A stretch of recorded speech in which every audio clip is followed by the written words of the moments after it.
What's up, everyone? Hopefully, my audio is not too terrible, but we're just gonna go ahead and give it a couple of minutes. Just while everyone gets in, hope you guys enjoyed the what is it called?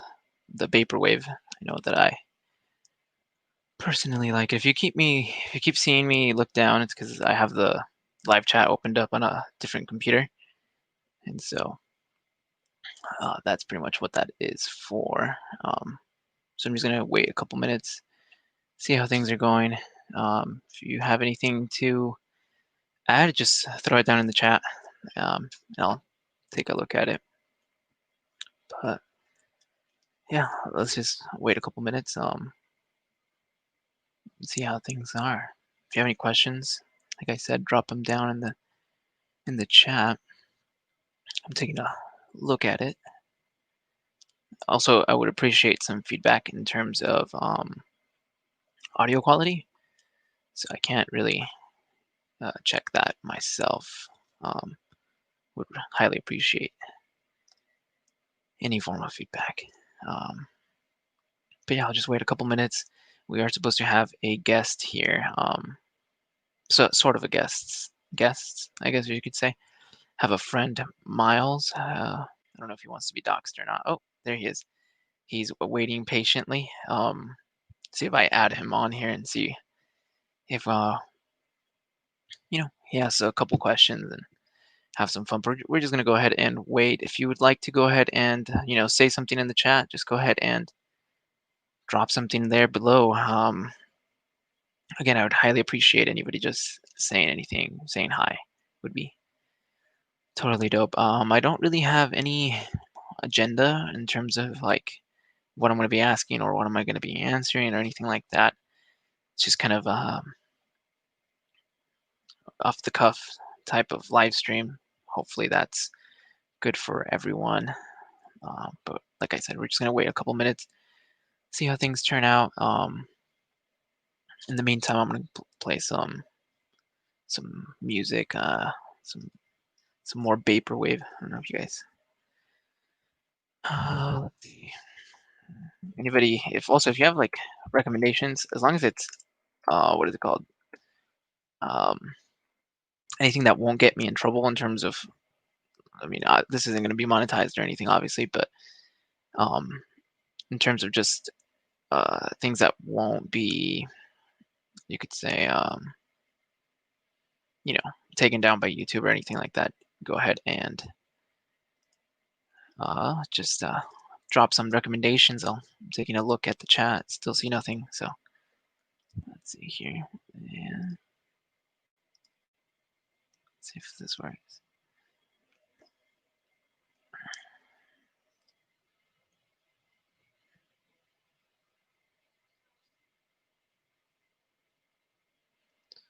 All right, and I'll be right back.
All right, Miles is here. Let's see if he has anything to say. You there, Miles? Can you hear me? Yeah, Corn, I'm here. Hey, what's up, Miles? How are you doing? Hey, can you see the private chat or like the chat on the side? Um, on my stream? Yeah, or it's like on the StreamYard website. I don't know. I haven't actually. Okay, yep, I see it. So can you see this? Do you see that? Yep, I can Okay, see it. good. All right, I see what you mean now. Yeah, but all right, Miles, what's up? Hey, should I turn the camera on? It's up to you. It Okay. doesn't matter to me. No, I do personally believe that seeing someone's face and their visual expression, the facial expression and the tone of voice communicate more than the words themselves. Hmm. Like words are like 14% of the actual communication, despite them being the most objective part of the communication. Yeah, I definitely agree with you. I think that I think it just makes um understanding, getting context or visual cues really helps with the conversation in general and really helping understand what someone's saying. And then two, it makes for a much better stream in terms of content, what people can look at. So, Yeah, certainly. but do you have any? I don't know. I guess my thing would be right off the bat. Do you have any topics that you'd like to just go into? I mean, it's definitely up to you. I mean, you don't have to. At the same time, I'm thinking. I'm just thinking. I can. I'm a thinker. You seen those memes where it's like Doomer, Boomer, all those like guys with the Wojak with like all the text around them and all these qualities. I'm the thinker. I spend all day thinking. Thinking Wojak emoji. Um, what do you think about Wojak in general? I think someone who I'd like to think this maybe someone who particularly likes to think about archetypes. What do you think about Wojak in general? He's Greg Heffley from Diary of a Wimpy Kid grown up. That's exactly what he is.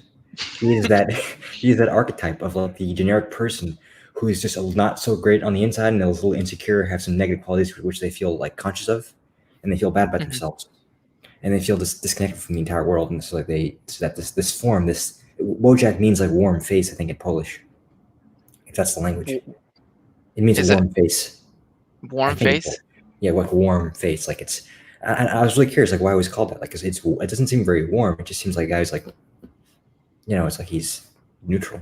But I think it's warm because maybe that's like the connection you feel to it. There's like this kind of it's not Wojak is not apathetic. Wojak isn't like a sociopath or someone who's a jerk or evil. They're just they do feel things. It's just that they feel kind of bad, and so that's why they're disconnected. They are capable of feeling. Maybe they do feel. It's just that their feelings are mostly negative, so now they're disassociated. I think in a lot of ways, Wojak. I mean, one, we're all Wojak in some sense, right? We're all kind of disassociated or project our identities onto internet subcultures and subjectivity in general. But at the same time, um, Wojak is the true embodiment of what is it called? Like a blank slate meme, right? Like in that same sense that we are all Wojak. We're all Wojak insofar as we project onto. In a way, it's like horoscopes, right? You project a lot of your psychology onto Wojak itself. Yeah. But I don't know, man. I guess my ramblings are from for those of you who don't know. Yesterday on Instagram, I was kind of rambling about just kind of different things like Marxism, socialism, and capitalism in general. And I don't know if you had any, I don't know, topics to bring up, Miles. I don't know.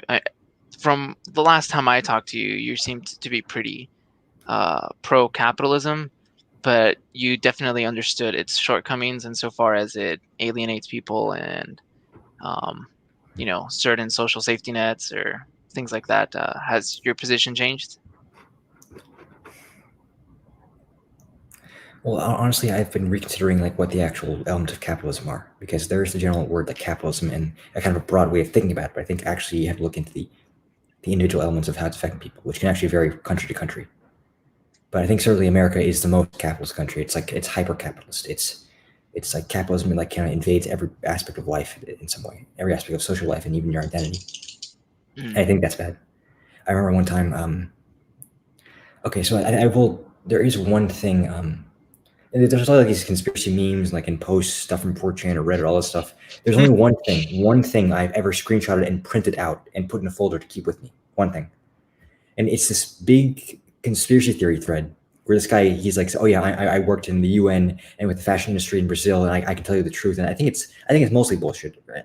If I can swear. I think it's mostly like nonsense. I think it's I don't believe the guy is who he says he is. I don't think he has any kind of clout or has seen the inside. I think it's just some theory he really likes. He's kind of he's pretending he's like real, but Mhm. still, even though I think this theory itself really shook me, I think it really did strike something that I thought, yeah, this makes complete sense. I think this is how things are working.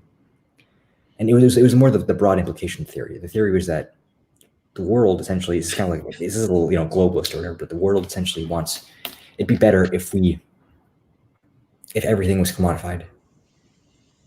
So Conflicts would wait, conflicts would go away if there's no culture, um, if there's no nationalism. were they then advocating for um, a more hyper, a more, how do you say it, when they say true capitalism hasn't been unleashed in some sense? Yeah. Is that what they were advocating in this? They weren't advocating anything. They were just kind of just like setting up like this how the world actually works and kind of was giving this implication that things are going to go bad because we're all going to lose our individuality and cultural uniqueness, and we're all going to become homogenized so that we are easily bought and sold, so the global mass economy can survive it and function at peak performance without any hindrance of culture. And nationalism apparently is the biggest threat to this. Wait, so how would because isn't the whole point of nationalism in some sense? I know a lot of people would get maybe a little take this as a hot take, but isn't the whole point of nationalism to homogenize a particular um, nation? I guess it's not in terms of global scale. Obviously, that's why the whole nationalist movement, in some regards, is anti-globalist. Well, I think there's just a distinction. There's a difference between trying to make everything like as similar to each other as possible versus having a certain kind of I think how much so like with like globalism or that kind of thing, homogeneity is the goal. But with nationalism, that's like the side effect. The main goal of nationalism is to emphasize a certain national culture and have that culture be what's in everyone's minds. It's to mainly have a thing and kick everyone out who isn't like that thing. But with globalization, that's to make everyone kind of more similar. It's like we keep exchanging qualities back and forth so much that we're basically essentially the same. Hmm. It's like with like a sieve. It's like you're shaking back and forth with globalism. With nationalism, it's like you're picking. It's like you're being a picky eater if you're a nationalist.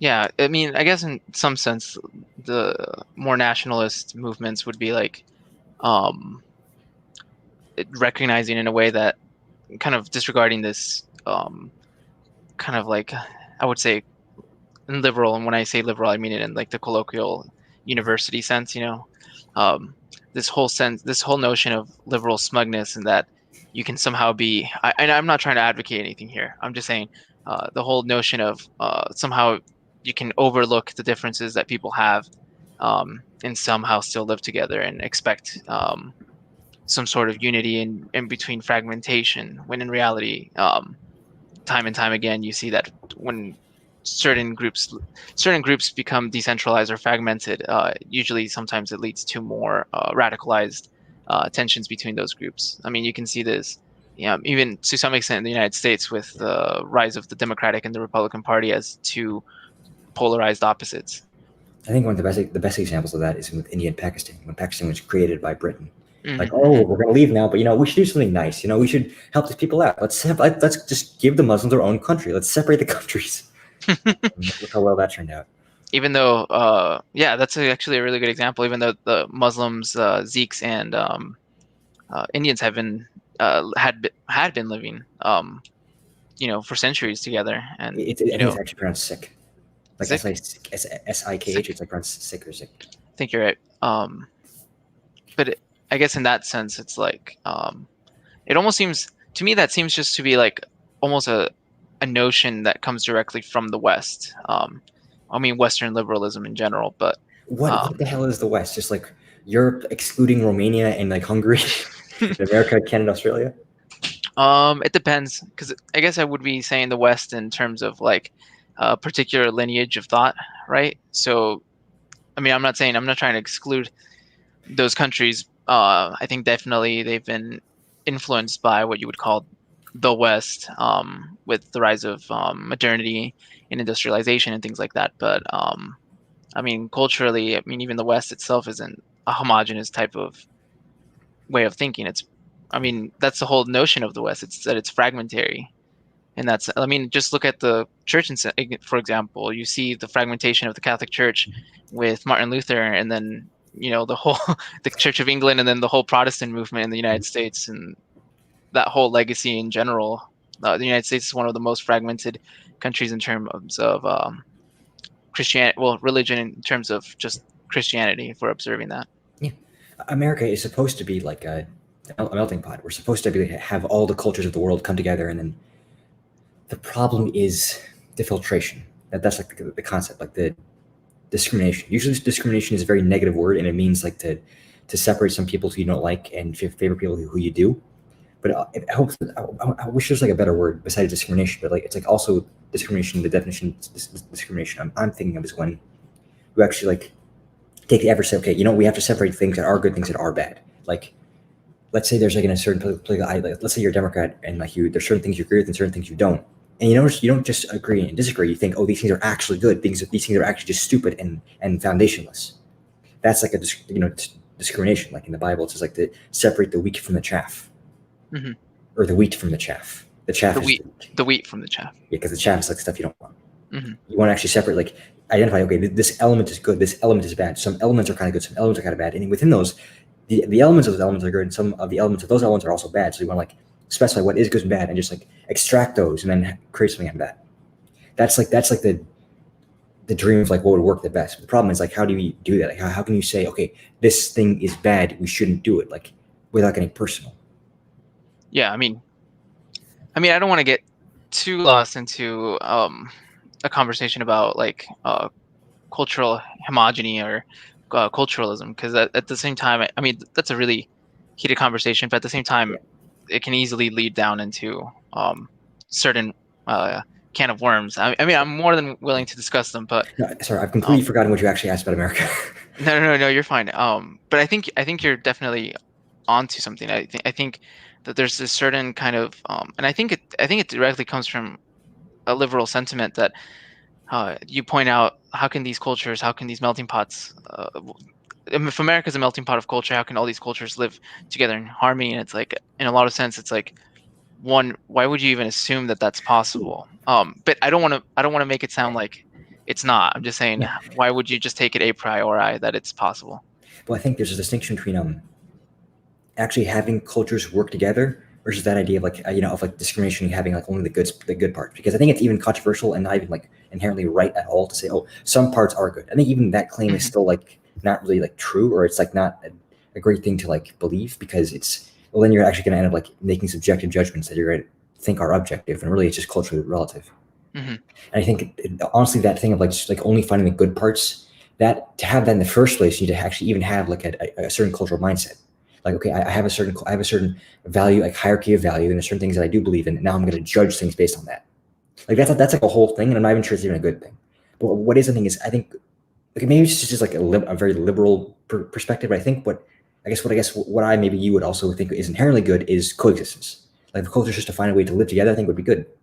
Mm-hmm. And that was figured out by Scandinavia, or their way of living, I guess, really contributed to that, and it's just beneficial. And the way they do it is that it's just it's a culture of separation, like of isolation. Just like everyone has their own space. No one gets in each other's business. Like I'd like to sit in a whole train by myself. If there's one other person in that train car, I'm not getting in that train. It's like I want to live in my own space. I want nobody to say hi to me. Just like let me do my own thing. We're all gonna keep like 15 feet apart, or like 200 feet apart in our houses. Like just whatever. We'll meet together if we need to, but like we'll stay. We'll be on our own. That kind of culture actually really helps different cultures coexist, because they're not forced to kind of interact in ways that could otherwise be harmful. But I guess the thing too, I guess I want to kind of like push back a little bit on that, because in that sense, when you think about like we were talking about Sikhs and Muslims and Hindus, when they were living together in India before the British government, before they left and divided the country of India and Pakistan into separate countries, they had been living together for centuries. The people had, been coexisting. You could say they had their own religious, uh, hotspots or their own spaces. But even in that sense, they were coexisting in a much more, I wouldn't say homogenized, but in a much more concrete, interactive way. I mean, I think certain religions living together or exercising or social interactions between each other, really kind of shoves a monkey wrench into the whole notion that you can be living together and but having to have these hard cut exclusive spaces to um, these what do you call, like, social groups. And you can definitely see that something like that. I feel like that's like something that libertarians would even advocate for, which would be like, um, you know if somebody doesn't mess with me, I don't mess with them, and they like to. NAP, Mhm. Yeah, it's basically the NAP is basically their guiding principle. And as long as you have something like that, as long as everybody has their own, independent space or whatever, then that's how they would coexist. But I actually think it's much better to be a communitarian in the notion that it's like you can have your own separate ideas or beliefs or whatever, but as long as you're still interacting with each other, that's a much better way of coexisting than trying to be, what is it called, like, independent, or to use, a dirty word, segregated in some sense. yeah. Um, but I guess I have a couple of questions because I haven't talked to you in a while, Miles. But I was wondering if you had any thoughts on coronavirus, because I'm kind of sick of and tired of hearing and talking about coronavirus, but I'm actually genuinely interested in what you would have to say. Well, I mean, if maybe it's a fantasy, but if we just followed, if everybody in the country followed the guidelines or just kept their distance, did not aggregate like at all, wore masks, like would it be over faster? If everybody didn't wear masks. If everyone did, if everyone like if Oh, everyone followed protocols and wore masks and stayed keep kept distance, never congregated for big things like ever, like would it end faster or does it even make a difference? That's my question. I think it would, um, but honestly, I don't even know if that's possible in the first place. Like if we would ever like get to that point where we agree to do that. I mean, I If think it people, is possible to a large degree. I think a state like China has definitely shown that if you have enough.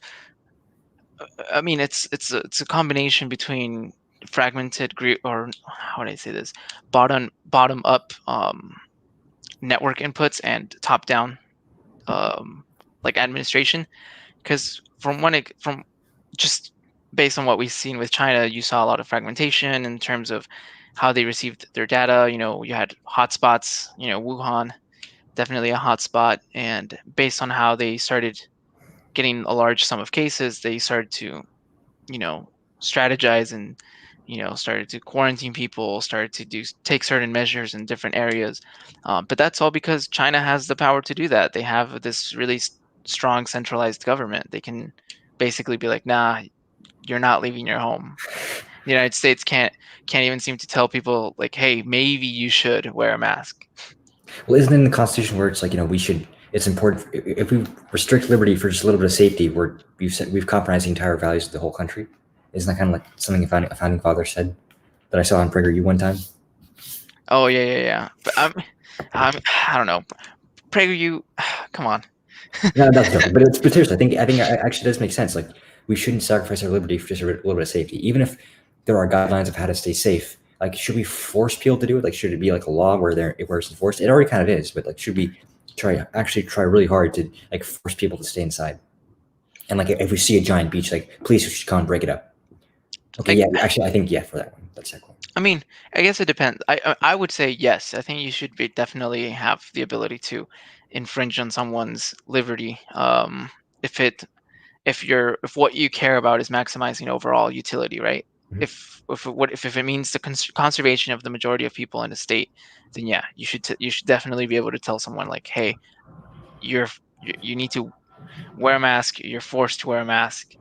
Um, and in that sense, it's like, yeah, screw people's liberty. I don't think people know. It's time to go up in the political compass. It's time to go get a little more authoritarian. Exactly. No, but I mean, even someone like John Stuart Mill would agree with this. When he I think it's On Liberty when he writes about how a state is okay for it to be paternalistic insofar as it's not self-evident that people always know what's in their best interest. It's if it maximizes the largest set of utility overall for for like the whole socius, then it's okay. You still don't want to maximize or reduce harm to such a large degree that it completely undermines itself. For example, let's say you're an authoritarian state and you keep everyone in quarantine past the point where they need to be quarantined. I think that's when the utility starts diminishing from its yield. You keep people entrapped. You are forcing them to stay past the time that they need to be inside, and you're infringing on something that's ultimately valuable, which is spending time outside, socializing. And in that sense, I think that's I guess it would be a hard balance, right? The whole notion of how much is too much state authority versus how much is too little. I think the United States is a clear example of too little, or I don't know. What do you Whoa, think? whoa, whoa. Well, I think with police and with police abuse and with Oh, okay, okay, that kind yeah. of thing, that like do you like police? The most common term that's being said is ACAB. I mean, no, I don't. Fuck the feds, as anybody would say. But um, I mean, I don't know. I'm not a particular sympathizer of someone like an institution an institution like the police. I'm just not So, going to so, support so like them. so conceptually, you do think it's somewhat permissible to have a more authoritarian structure of government and more authoritarian policies during this time, but in practice, you don't like the federal government and the police very much at all. Exactly. I think it's completely a state shouldn't be so hard fixed that it can't change depending on the circumstances. Mhm. Um, and I think Corona or just COVID-19 in general has definitely shown that certain structures are too rigid. And not just that, but that certain focuses on a particular, the state's focus on particular institution systems definitely show a hindrance in the type of governance that's implemented. For example, the United States liberal democracy shows that it cares more about markets than it cares about people, just in general. Not even like people's lives or that people's liberties. It's just it doesn't care about people. It cares about maximizing profits and it cares about maximizing labor inputs. It just wants to move the money so that it can keep yielding the same return. Whose money? What money? The billionaires' Nobody. money. I think it's the billionaires' money. I think it's just for the. I think even though it's like not caring about people, I think it actually does care. But Maybe billionaires aren't human beings. Maybe they actually are just like walking piles of money who pretend they're sent to you. Maybe. that's how capitalism. Well, I guess like now in just in general, capitalism, not United States capitalism, treats humans. It's just it sees them as labor inputs to perpetuate capitalism. Capitalism doesn't care about people; it cares about perpetuating itself. So what's if a peasant or a serf is like a labor unit? What's a billionaire? What do you mean? So if people aren't seen as people, they're seen as labor units. What are Mm. billionaires seen as?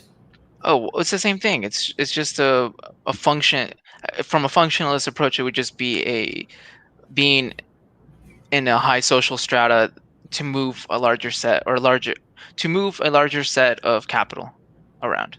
That's all it is. It's basically another labor input that capital still needs.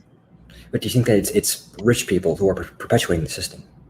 No, I think capitalism self-perpetuates itself. That's why, to some, like, to the degree that markets are running themselves, it's like what real input or what real you could say what real degree of how can I say this in simple terms? What real degree of agency do humans have in the markets, right? Autonomy, like how much Yeah, can they yeah. actually control hmm themselves? I would say it's very, very little. I think that's why I favor the accelerationist critique of it's a runaway AI. It's not that it's this Terminator type of artificial intelligence. It's just an intelligence that is only interested in perpetuating capital. So That's yeah, no, that's pretty much it. So the way you're describing it to me, the way I'm envisioning what you're describing is like we're in the matrix. We're all asleep. Nobody's conscious that we're completely controlled by a system which is almost inhuman at this point, where it's like it's mechanisms of a system that just perpetuating themselves. And maybe one day a person could like wake up and we become conscious and think, oh my god, this is a system. It's oppressing us. We have to actually get our hands in it and like start either ripping it apart or like start working with it intentionally. I mean, but even that example, if we're gonna directly use the movies as analogies, in the end of the movie, like in the Matrix 2 and Matrix Revelations, or is it Revolutions? 3 is revolutions. Revolutions, okay. Reloaded and then revolution. Reloaded and then Revolutions. You find out that Neo is already part of the system, right? He's something in the system to perpetuate the Matrix itself. And in that sense, it's like even if you have a human waking up and instantiate some sort of revolution, um, that's already something that uh, is well within the system. Sorry, Jerome Wi-Fi sucks. Oh no, you're fine. What was the last thing you heard? So you're describing how like we Oh no. Let's actually is see. another program by the Matrix, Yeah. like that Okay. serves a certain function. Yeah, you were cutting out back and forth, but if I heard you correctly, it's yes. I think you're right. It's that we're already we lack any norm of human agency to a very large degree, and anything that we think we're already doing is already within the process of uh, this larger AI system, which is just capitalism. You think that you're fighting the system, for example, when you buy, um, these fair trade, vegan, gluten free, Oh, parts. eco-capitalism. Yeah, It's a eco-capitalist whole ball pastry. for him. It's like he has like a little top. He's yellow. He has like a little like fair trade symbol on his top hat. Like, nah, he's just one of he's just a little capitalist ball. Yeah, it's doing the same thing. It's making you feel good about a purchase, and insofar as it perpetuates the market system, it still very much does. I mean, in the end, a lot of those industries are still in the interest of making profits. So that's why all that stuff is way more expensive than a lot of that cheaper stuff that we can just buy. It's just Yeah.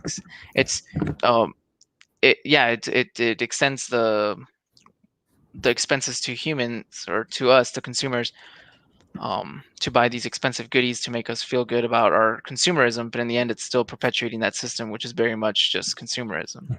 So maybe we should actually go anprim. We should go anarcho-primitivism. Just like revert back to a society where there is no industrial revolution. There is no mechanized form of hyper labor. We just have you know trees.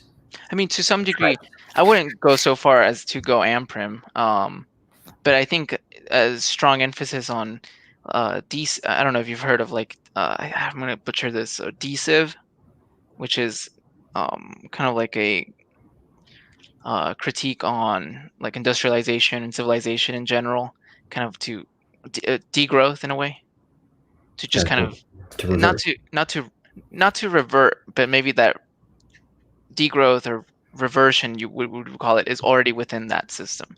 It's already within the network because an unsustainable system when it's on runaway, when its entropy is getting to a high degree of complexity, um, it needs to stabilize. It needs to reach some sort of homeostasis. You see this in biological systems.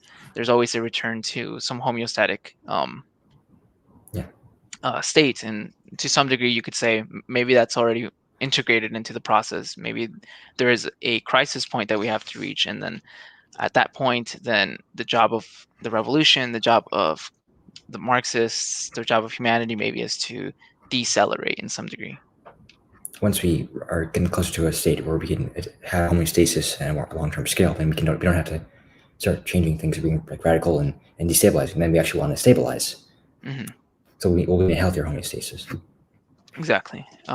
I do have a friend that just joined. Do you mind if he joins the stream Yeah, real quick? totally. Uh, Corn, you're the host. I have no like. Don't give me any authority.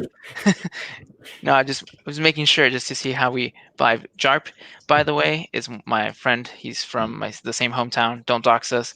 Um, but let's see what he has to say. What No is JARP? camera. What is JARP short for? No camera Sorry. for now. Can you guys hear me? Yeah. Yep, I Hey, can hear you. JARP. What is JARP short for? It's my initials. Oh. No docs. Um, but let's Um, see. Do you have any did it just now? questions? Oh, what? Did it just now tell you that I joined? No, it's told me for a while, but I mean, we Oh, were okay. in the middle of that conversation. I wanted to get to a good stopping point before I added you in. Oh, But I don't know. What do you have any questions, Jarv? Do you have anything to add? I don't know how long you've been. I mean, I see that you were there for a little bit, but I don't know. What Um, would I say? I don't know how long you've heard of the conversation for. yeah, I don't know. I was kind of enjoying being the fly on the wall, but um, geez, I don't know. I don't know where to start. I like don't know most of what the terms mean that you guys are talking about. Hmm. But Um, I mean, we don't have to talk about any of that yeah. stuff. I mean, it can just be just in general, like Mhm. anything. For example, just like in if you want, you can just talk about your experience in quarantine. If you did have an experience in quarantine, because I know some people didn't. I for one didn't. Uh, for the time period that I was in quarantine, I had to, I was unemployed for a little bit, and then I had to go back to work at a retailer. Let's just call it that. Yeah. And so I don't know how your experience in quarantine was. So Um, I think that kind of stuff well, is also kind of interesting.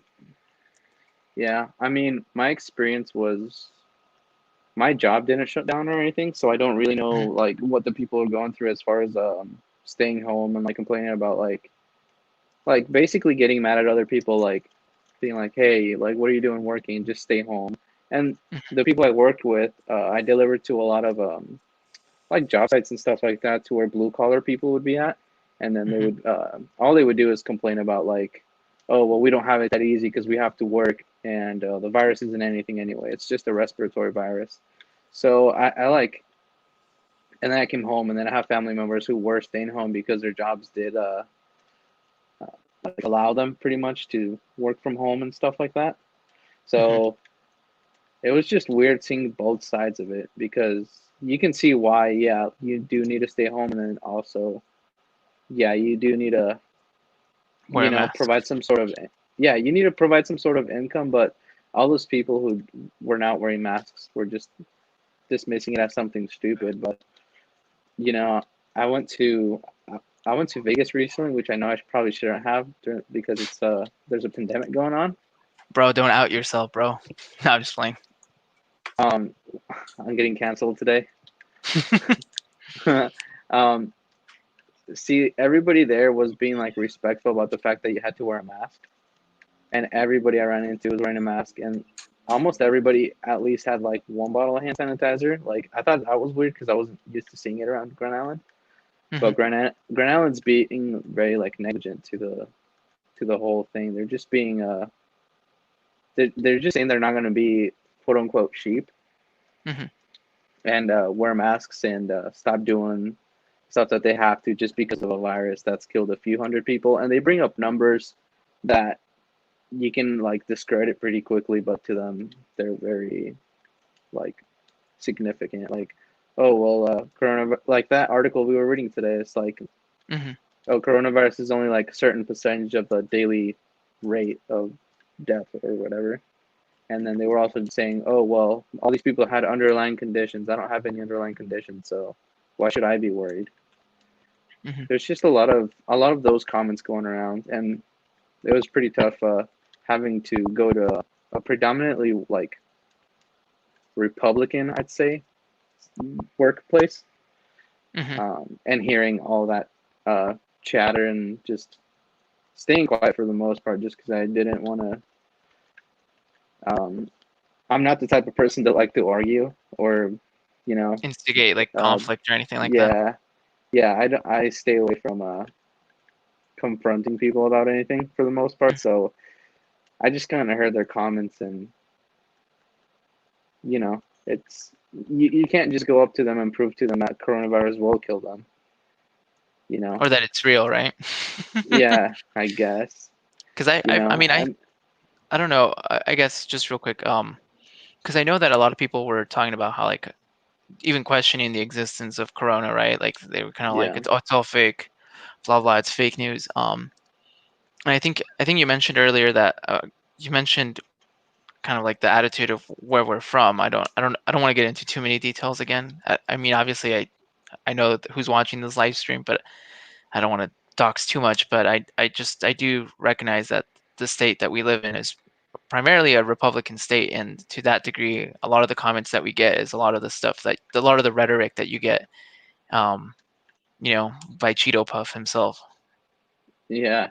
Well, yeah, it's that's everybody around that area pretty much hear somebody say that and they feel comfortable in the fact that they can also say that without like anybody kind of arguing, because them as a whole agree with the fact that maybe coronavirus isn't real, or Hmm.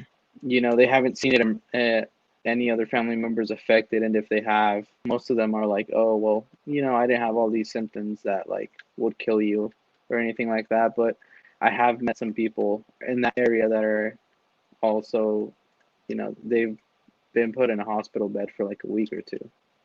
Mm. Yeah. I mean, just I'm not some gonna take a picture of them and then go show it to my coworkers and be like, hey, it's actually real, look at this guy, but It'd it's be like, nice if I could.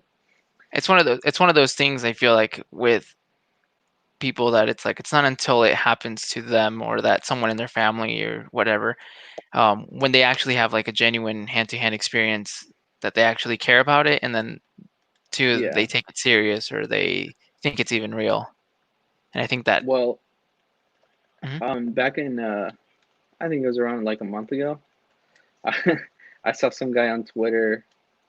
Somebody posted a screenshot of a guy on Twitter, and he was like, "F the government for making us wear these masks. I'm not some loser that's gonna abide to the rules. They're just lying to us. Coronavirus isn't real."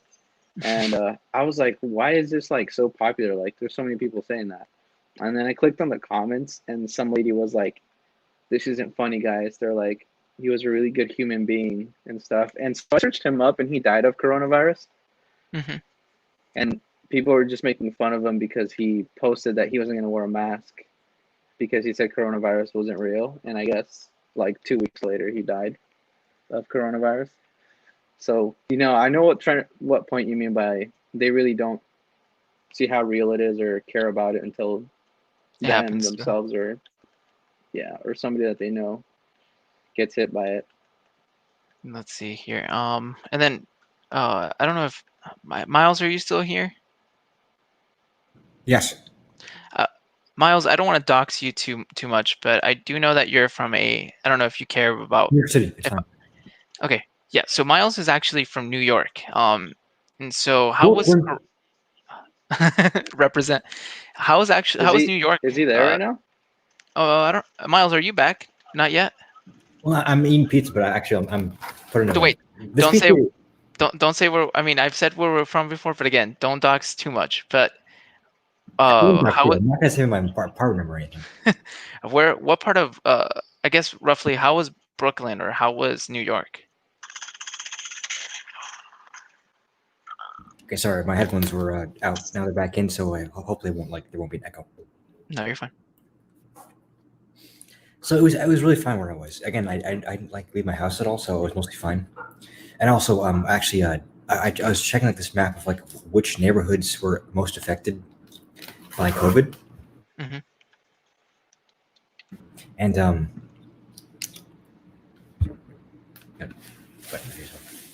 No, you're good. and so the thing is, so throughout the neighborhoods in New York, there are certain zip codes that actually had it worse than others, like way worse. Hmm. And I checked like what neighborhoods these were, like the demographics, and they're mostly African American and they're lower income, like Lower East Side, I think, especially, and parts of Queens and southeast Brooklyn. And the thing is, I actually asked my mom about this, like, well, why do you think this is? And she's like, well, I think it's pretty obvious. Like, it's what's happening is that if you're wealthier, you can stay indoors, you can get Uber Eats, you can like work from home, you have a digital job. But for people who are lower income, they probably have more, manual labor jobs. They can't do that online. There's no freaking robot you can like do the like control it for you. You have to like go there yourself and do the work. And you can't like order food mobilely. You have to go out and buy food yourself at a deli or someplace. So you're just by having a lower income and living a more quote unquote blue collar lifestyle, you're forced to be out in the world and do more things and ride the train. Especially you have to ride the train to get to okay. I'll be honest with what I did in New York. Whenever I hung out with people, I would take a Lyft like everywhere. So it was super sanitary. We would order in food if we ever got food anywhere. and all my parents' jobs are online. So it's like that's like the triple combo there. It's like like transport's clean, food's food is you don't have to go outside, and my parents can still work from where they are, and they have really nice jobs. Someone else, they have to ride a train to get to where they want to go. They have to ride a train. They have to buy food at some outdoor place, and they have to work continuously all the time outdoors. So they're forced so we would only go outside once every 2 weeks or something, or go on walks. These people have to go outside. Some people have to go outside every single day to go out to their job because of their lifestyle. Because they have lower, I don't want to say lifestyle like it's their choice. Like they're lower income, so that's the kind of thing. And in America, even though we have a horrendous wealth divide, what's also special about America is the segmentation of the lifestyles with wealth. Like in certain countries, and in Scandinavia, they have a smaller, not just a smaller wealth divide, but also people who do have people in neighborhoods, or people who are of differing incomes. Like they might live in the same neighborhood or live in the same buildings, the same places. But in America, if you have a certain income, you live in a certain neighborhood, you go to a certain quality type of school. If you're low income, you live in a low income neighborhood, you go to a crappy school, you don't have access to a lot of resources. You've limited access to a lot of other services people would normally have or would have that could benefit them. And things are just worse overall in every aspect of your life, because the whole thing is all it's like levels in a video game. Like everything is if everything is themed. Like if you're in a certain income, you're in a place where there's all these specifications unique to your income that will suck horribly for you if you're poor. But if you're wealthy, it's going to be awesome, because you have all these, you're in a rich neighborhood, you have great schools, great job, great location. All these things will stack up depending on where you are in terms of how wealthy you are. Yeah, I mean, I guess my thing. Sorry, can I add to that? Yeah, go ahead. There was where we're from, there was a sort of a test, not really a test, just kind of an article explaining the sorry. So there was an article explaining where most of the people getting COVID from were at, and there's a plant in where we're from where it's like a beef processing plant, and most of the people that were getting coronavirus were from there, and the town decided to just kind of not give out any dentist appointments or eye appointments and stuff like that to pretty much anybody that was living within that was in the same household as somebody that was working in that company. And so for the most part, most people that work for that company are lower income, and it's a very tough job to where people have to be very close to each other. And I'd say there's a huge percentage of the town that's employed by that company. So that does correlate with lower income people can't really afford to, one, stay home, and two, just kind of avoid the fact that they have to either use public transportation, or maybe they don't have the let's say a stove or something functioning, so they can't really just avoid you know what I mean. It's just without lack of money, there's certain things that come with not having money that you have to also add into question of how easy it is for you to have to get out of the house and have to go interact with other people.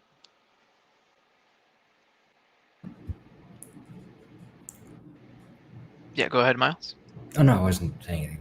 Oh no, I definitely agree that a lot of this stuff with Corona. I mean, one, it's impacting a lot of elderly people, just because they're predisposed. They have a lot of health issues that already make them susceptible to Corona. But in general, it's just low income people. If you have less capital, one, you have less resources, and then two, you're you guys both have been saying this and it's been resonating. Basically, you have more labor intensive jobs. That's just the nature of it. And that means being exposed to more people. I mean, a lot of these jobs, a lot of the contamination zones are actually what Jarp was saying. These industrial close quarter jobs, like meatpacking plants and warehouses, things like that, where you have a large concentration of people. A lot of them are low income, not really educated or anything, and it's just more likely for infection to cross that way. But Yeah, my sister worked at old folks home in California, in Santa Cruz. It was I think a senior care facility, like a nursing home. Mhm. And the thing was like, what happened was these people need to be active or like they die. Like they need to actually do something every day and be engaged and be like there. A lot of them have Alzheimer's, and like, if they're not active, if they don't or if they don't have a routine and like are excited for things, if they just kind of if they disassociate, they will like literally die. This can kill them. So Corona was a very very serious like concern for a lot of them. It was a little stressful working where she was, but what happened was it did have some positive benefits. Like she actually wrote an article which got published in like Slate magazine. Hmm. Not to to flex on it. Oh, wait. Actually, can you give me the name of that article? I'll look it up. Sure, it's in our family group chat. Yeah, if you don't mind, just forward it forward it in the private chat, and then I'll go ahead and share screen. That Yeah, way sure. people. I mean, if you don't mind. No, totally. Yeah, bro, I'm proud. Um, yeah, but sorry, I guess I'll go ahead and take over while you look for that. Is that okay? Yeah. Um, I don't know. I guess um, I don't know. I didn't have a terrible experience with Corona myself. Um, at least not to a large degree. I know a lot of people that from me and Jarp's hometown did. I mean that town has the highest percentage in the state, even though it's I think like the fourth or the fifth largest city in the state. So a lot of that has to do with exactly what we've been saying this whole time, which is that the high concentration of a particular job has everything to do with your susceptibility to contracting the virus or not. At one point, I might be wrong, but during at one point during a shift at work during they were doing some broadcast updating the people on coronavirus numbers, and they said that we were the number one hotspot in the country that week compared Yeah, to any I think other. it was What was that? no, no, you're right. I think by percentage we were the largest, the like we were on the news pretty much. Hmm. And we're not even like a heavily populated state by far. Um, We actually there's some radio stations there that were advertising that if you lived in Grand Island during those 3 months, you're eligible for to get paid for a study if you answer some questions. I guess they want to see what people were thinking during that time and how it was like living in in Grand Island. So they're like, if you want to get paid, you can come get this study done if you live in Grand Island during the pretty much on the peak of when all the cases were escalating, mhm. and All right. that just like showed me how much how big of it was. I was there the whole time, and I kind of didn't see it just because I also didn't go out much during that whole time. But I mean, the numbers were there, you know. Let's see here. The title of the article that it's your sister, right, Miles? Yeah, she wrote it. That's her vibe. Wrote. It's called "I Make the Pandemic Fun for People Who Don't Realize It's Happening." Let's see here. First, there's an obligatory things are going to get strange around here meeting. We take turns using the words temporary, priority, safety, and adjusting. It is ominously formal. My coworkers sit completely still aside from the occasional confirming nod. This assisted living memory care facility is going to become prison, I think. Our new job is to convince the people living here otherwise. On the one hand, some people who live here already believe they are locked up. They walk or wheel themselves to the front of the door and demand to get into their car, which doesn't exist, and for us to call their parents who have been dead for 30 years. Things won't be so different for them, I thought. They will go on screaming at us, and we will go on ushering them out of their lobby and into the activity room. But for many others, dementia works towards their happiness, not against it. They wake up each day believing they are all at an all expense paid resort and lays around carefree. Of course, we were all worried about this type of resident, and worse, that everyone lying here would become one. Initially, that is what happens. Go back to your room, we chant over and over again until no one can stand the words. Your safety is our priority, we say. It is only a temporary adjustment. We extract them the rooms of other residents and the common spaces. Your meals will be delivered to your room, is another common refrain.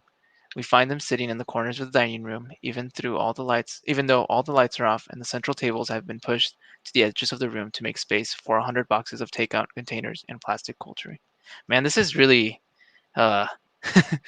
kind of I wouldn't say bleak, but it's really I mean, yeah, it's kind of heavy.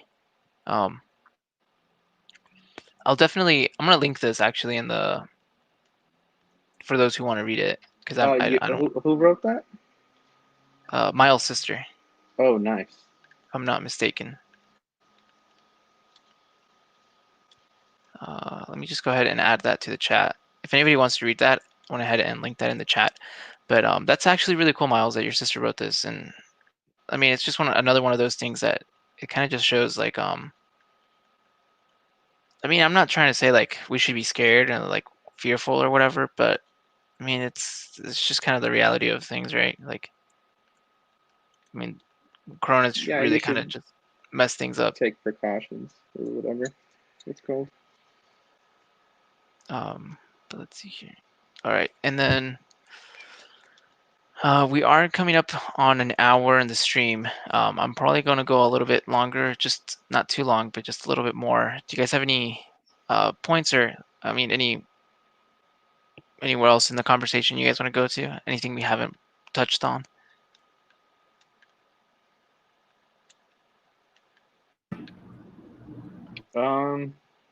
Definitely up to you guys. I mean, I know I'm the The host, election.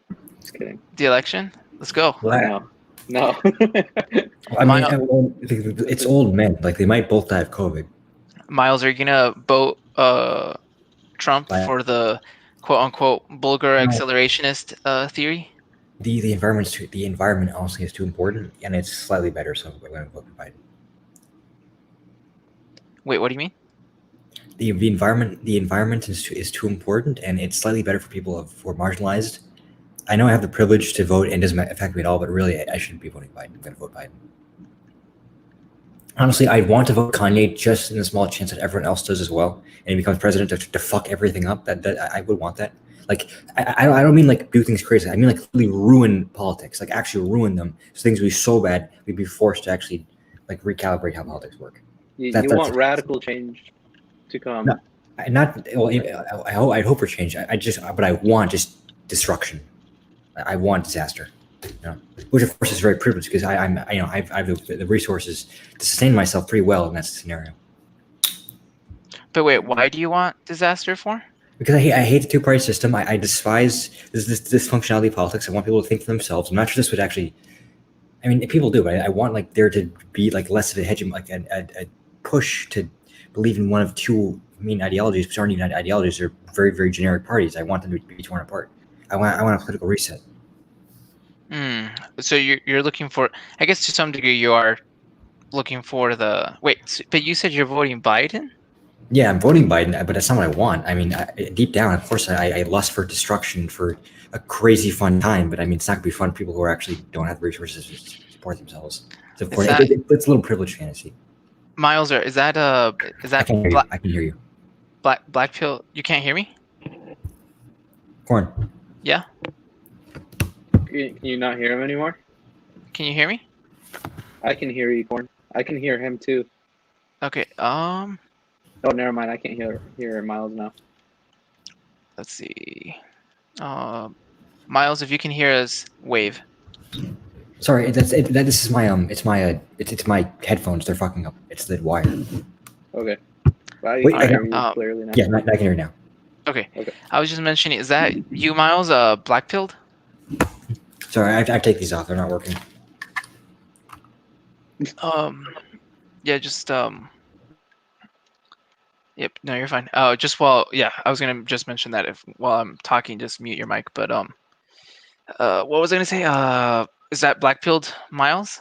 Accelerationism? Bulgar accelerationism? Because I don't think that's what accelerationism. But it sounds like you're hoping for a collapsist a post-collapse society, right? You want things to get so bad that eventually the only thing forward is something better. No. What I want is I don't want the society. I want the collapse. This isn't like an ideological thing. It's like for fun. Like I want the party. I don't mean political party. I mean like event party. I want this. I want the spectacle. I want the chaos. I want the cataclysm. I want the dark age. I want the late Bronze Age collapse. I want another collapse. I mean, I want this, but I know it's not right. I mean, maybe it'll actually happen, and I will be guilty for this. In which case, you can crucify me, and then I can fulfill my Jesus fantasy. The Jesus Christ martyr. Yeah.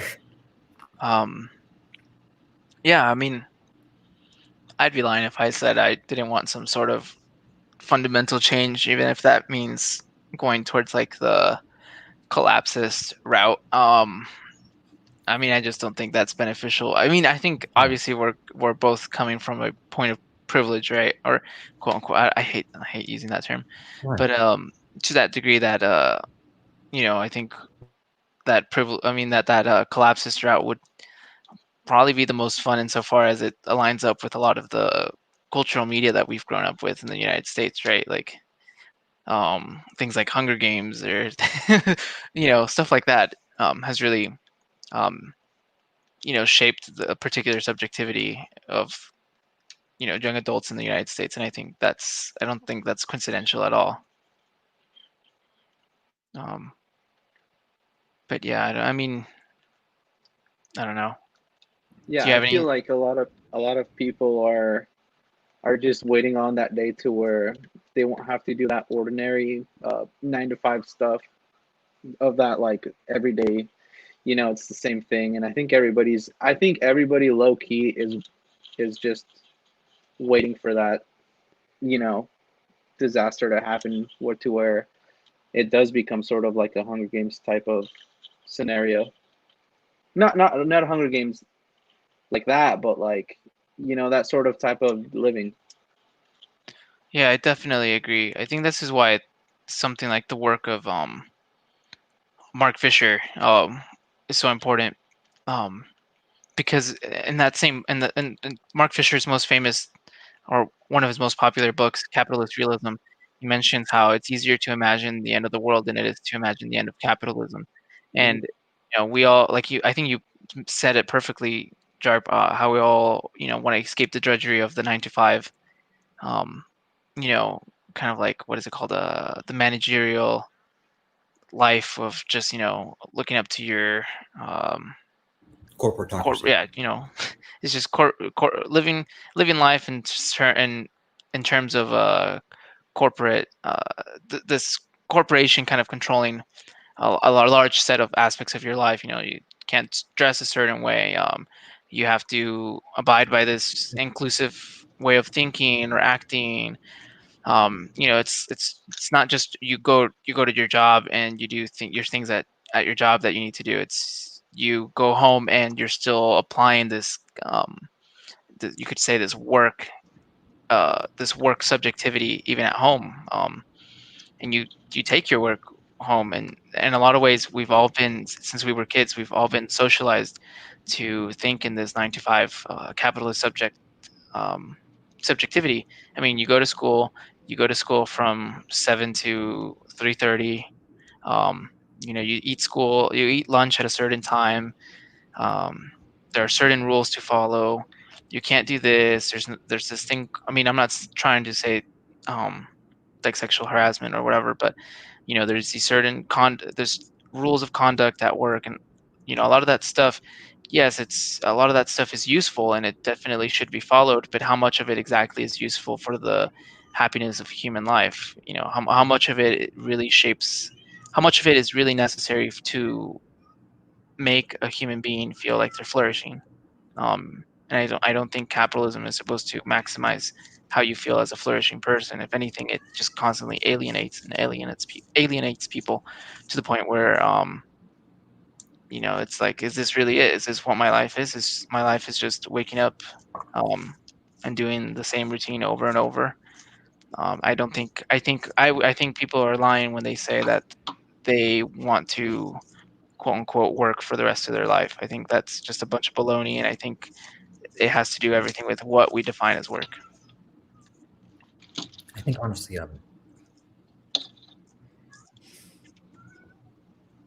I think one of the biggest things is how people actually interact with each other. Because within capitalism, that's like really well defined.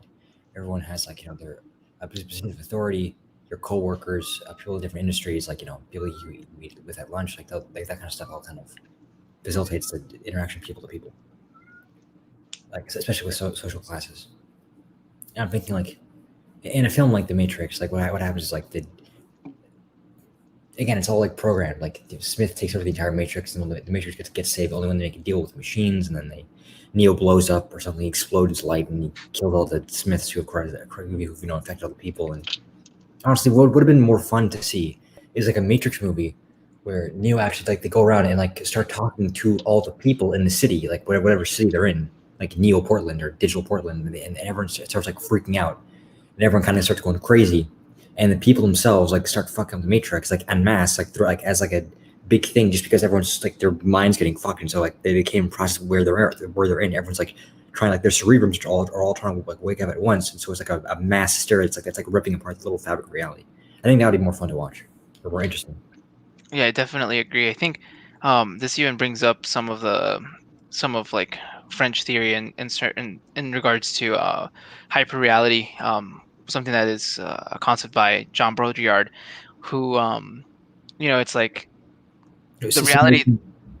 Yeah, the reality that we live in is pretty much a simulation, right? That's directly a quote. The book Simulation and Simulacra, or Yeah, Simulacra yeah, and exactly. Simulation, is in it's in the Matrix. It's the That's book what that he hides Neo his, gets the the he floppy disk. hides his stuff to sell, his computer chips for $100. Um, and in that sense, that's exactly what I mean. That it's like we're living this hyper reality of a particular capitalist subjectivity, and we think it's just the way that world works. I think that's the most common thing I've heard my parents and heard just everyone in general say, well, yeah, that's exactly how the world works. What do you expect? What do you think?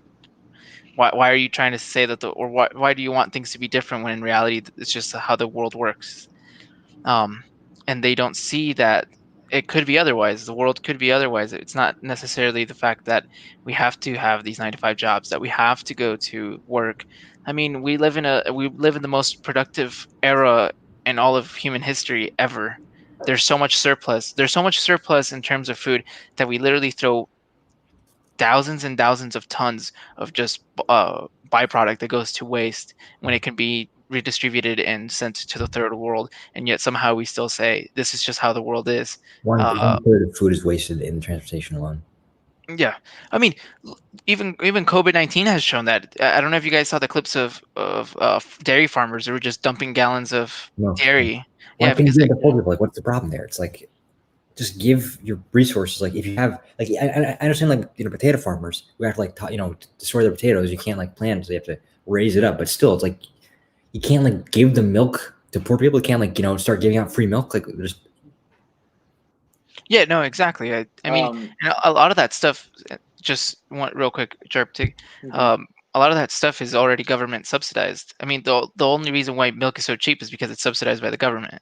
It's been subsidized for years. Like butter, uh, butter gets when there's a surplus of butter, it gets stored in large cooler units by the government. Um, so a lot of this food that we grow, it's already subsidized by the government. There's already, even if you think about it abstractly in terms of production, it's subsidized because oil is so quote unquote abundant. Not really, it's a finite resource, but it's so abundant insofar as it's cheap to acquire a barrel of oil that you can subsidize the food. That's why McDonald's, you can sell a burger for $1, when in reality, if you really think about it abstractly in some sense, if you try to make the bread and you gathered enough energy to produce the chicken and the mayo and all of the individual components of one McChicken, does not add up to $1 of value. That McChicken is worth so much more. Even if you try to just make one sandwich of that from all of your homegrown food, how much labor input does it go to make just one sandwich? And you can abstract that labor input by also saying, like, okay, well, I have to feed my chicken a certain amount of calories, I have to buy a certain amount of grain, I have to give my chicken water. And it's just to raise one chicken is already super cost effective if you didn't have the subsidies of cheap farming technologies, uh, like that modern agriculture brings. And it's like the world could be otherwise, but yet we still want these commodities. We all crave a McChicken now and then, and in reality it's like we don't need any of this. It's just garbage that we feed into our bodies, and that's by same extension a lot of the stuff that we live through day by day. It's just garbage to fill the noise. I think it's partially also their fault, like these corporations' fault. Like tried really very hard to make us addicted to these things, and they worked out insanely well to the point where like they do kind of rule the world now. It's like fast food took us over. I mean, there was an opportunity to do so, but they still exploited it. But that's, I guess, I felt a natural part of capitalism. I guess these guys who were exploiting, finding out new ways to exploit us for massive gains, were just doing it because were able to do so. Because America is because capitalism is something that's available, and it's really easy to just like all the circumstances were there, and they were there because it's inherent to what a capitalist country is. Like the opportunity to do so, to maximize, to disregard people's health just for the sake of wealth, or even though we have had some more food standards, and in the past we had like no standard. Maybe we had lead paint. We didn't even know what actually did or did not harm us. Still, just letting things get so large and so huge without really caring about the actual consequence upon the world is what runs capitalism. I think the issue is not just the engine, but the lack of a brake and the lack of regulation. Because now it's like spiraling out of control, like a cancer virus, a tumor.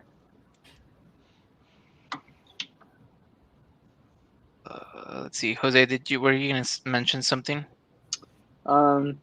Yeah, I mean, we already moved way past it, but as far as like the distribution of food, just how it would be like on the. It reminds me of that one Spanish movie. I don't know if you ended up watching it, the one where they're in a platform. Oh, platform. Yeah, yeah. Just that whole like thing was a metaphor for pretty much like the.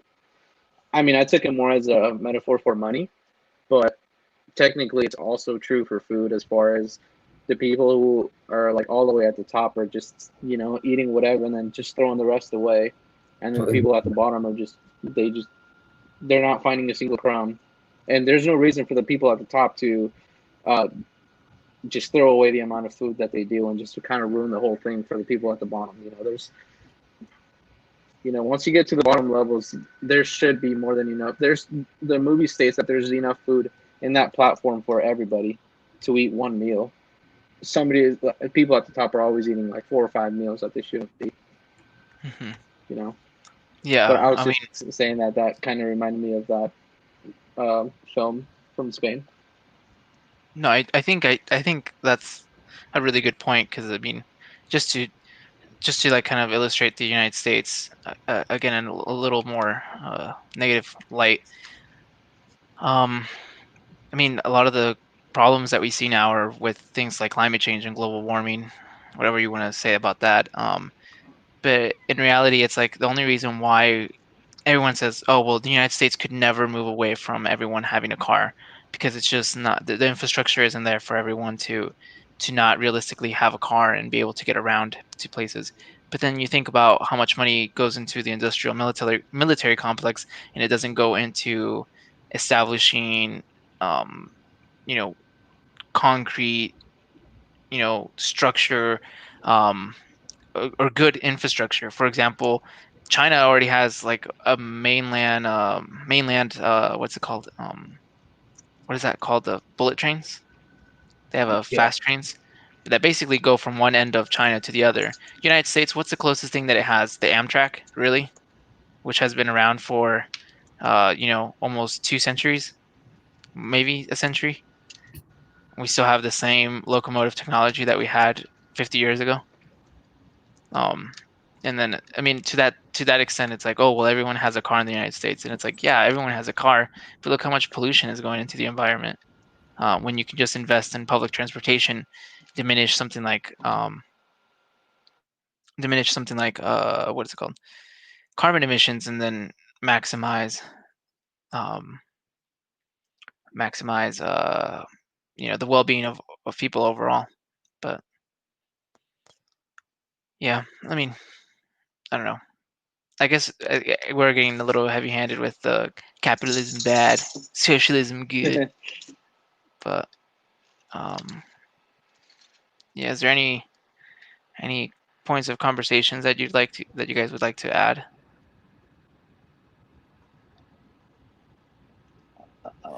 Yeah. How did you tell like who's all watching this? Is that on your screen? I'm going to Yeah.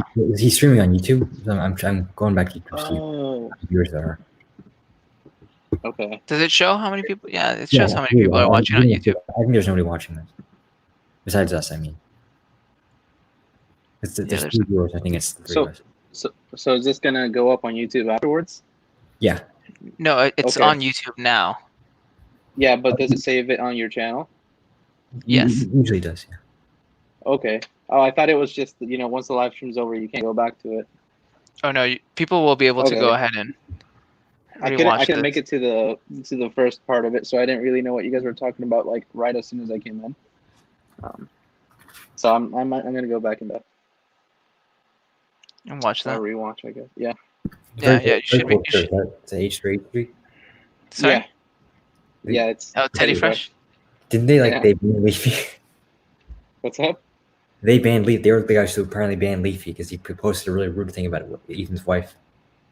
Oh, really? Oh, did they? What's it called? Did they block Leafy? Leafy or? They asked the YouTube to turn on his channel. Yeah. I think they mentioned it in a podcast. They said, because then Ethan went on and defended her, and he was like, "I think she's gorgeous" or whatever.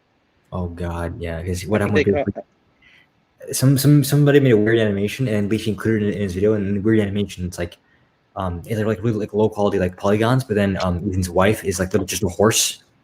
Yeah. Part of the part is he has to kill his wife and eat her to like do what Leafy wants, and that's why he deleted the video because he's usually offended by that. That's kind of fun. Yeah, now I remember. Yeah, he did. I remember He's really watching the about Pokemon. podcast and. Yeah, no, I haven't been watching the H3 podcast in a while. A lot of their content kind of just has stagnated for me, but I stopped watching it too for a while because it fell off for me. But recently, I think they've kind of picked back up. As far as there was some obnoxious stuff Ethan would say that would kind of not make me like feel like hearing the whole thing. But like I think they're back on track to where most of the stuff that they're like usually talking about and stuff like that is pretty entertaining. yeah, And they don't, some of his comments were just kind of annoying to a point to me. And then some of Ethan's that's comments. when some of Ethan's comments were just, I don't know. I don't remember specifically what situations it was, but I just remember being annoyed by some of the comments he was making, or I think it was some of the overplayed jokes he was doing. Yeah, But, I don't know. A lot of Ethan. Some of the stuff that conversations between Ethan and some of his, what are they called? Like cast members. Oh, no, the people behind the scenes, like his intern, like Ian and Dan. Nah, I ain't about that. It's kind of awkward. Yeah, for the most part for me, I was kind of cringe when I think one of them's pretty gotten used to being in the podcast to where he answers, but somebody else just kind of like I don't know who it is. I think it's Dan or whoever. Just they ask him questions and he kind of like doesn't answer the right question for some reason. He like answers something completely different. It was kind of cringe for a while, I guess. I Not mean, so even much anymore. now, I saw that they added like a new After Dark or something like that, like a new third podcast. Because I think they do 2 podcasts every week or something like that, right? Do they? I don't know they added that. I just saw that they added a new podcast, so they're doing more than one.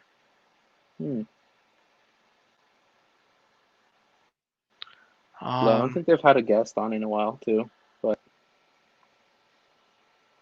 yeah, I don't know. I guess we are coming up on an hour. Go ahead. I was gonna ask you if you were gonna get back to podcasting. Yeah, I think I'm gonna do more live streams like this. Okay. Instead of podcasts. One, because it's in terms of maintenance, it's cheaper because I don't have to. Yeah. I don't have to host the podcast on a website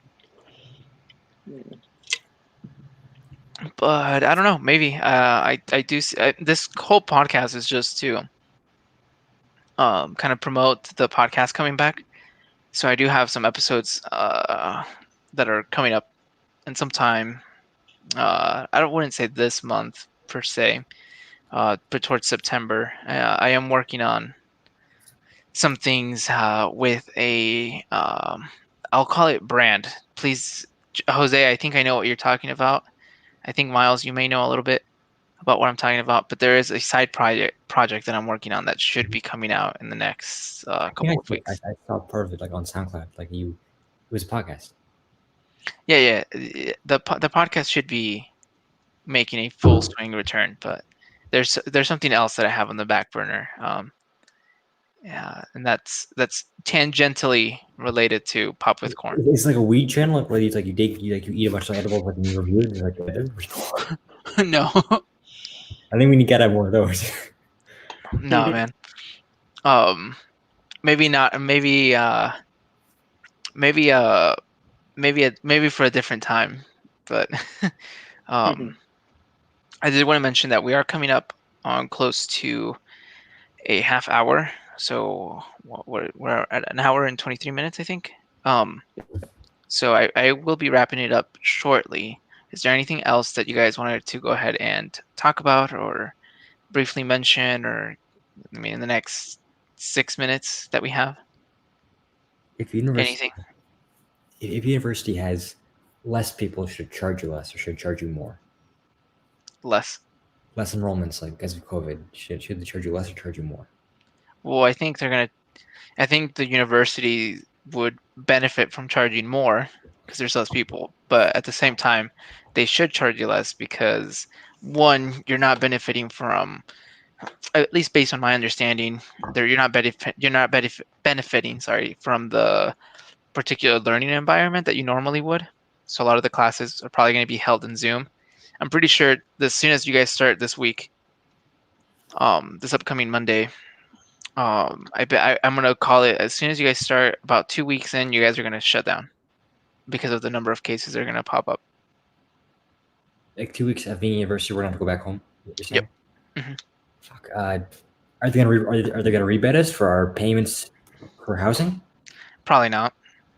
They did last time. Did they really? Yeah. Wait, are you currently living on campus, Miles? Yeah. Okay. I mean, probably. Yeah, I'm right. I mean, I'm in the village. Okay. Did you have your stuff moved in by somebody else or no? They have a team of people in.